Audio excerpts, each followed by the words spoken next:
Para sa mga nagtatanong paano ko ginawa to, tara gawin natin. Let's go!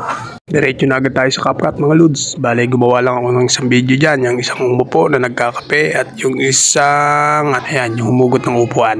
Focus muna tayo dyan sa palakad-lakad na yan. Mag-i-split muna tayo dyan. Dyan nun banda. Ayan. Split natin dyan. Tapos yung di natin kailangan, i-erase natin. Delete muna natin yan. Then, balik tayo dun sa unahan, dun sa pag-upo niyang mga taong yan. Focus tayo dyan.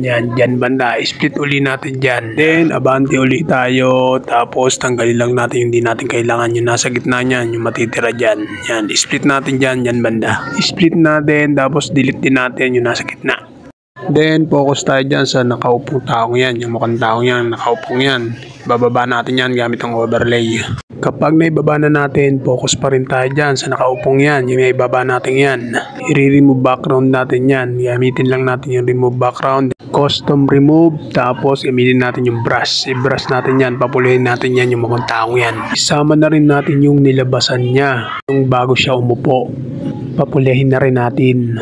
Then, pagkatapos, check natin kung goods na. Sa tingin natin goods na, pero sa tingin ko hindi pa yan. Nakikita nyo yung kamay na yan, mga putol pa. Balik ulit tayo sa remove background. Custom remove, tapos brush ulit natin. Tapos yung kamay na yun, papulihin lang natin yan. Paulit-ulit lang hanggang sa lumabas na yung kamay niya sa actual video. Check natin pag goods na. Pag all goods na, ready to export na natin. Shoutout nga pala sa mga loads natin. Hindi lang sa Facebook, pati sa TikTok, meron din tayong mga loads. Kay Ma'am Des Bermudez, shoutout sa'yo. Kay Ramir Melgar 2, shoutout sa'yo. Kay Ma'am Claire de la Cruz, shoutout sa'yo. Kay Ma'am Leilay Bias, shoutout sa'yo. Ate Marcel Soko, shoutout sa'yo.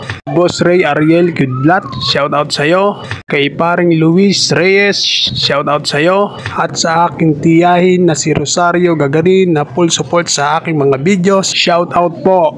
Yung gustong magpa-shoutout, comment down below lang mga lods. Di ba madali lang mga lods gawin yan. Salamat sa inyong panonood.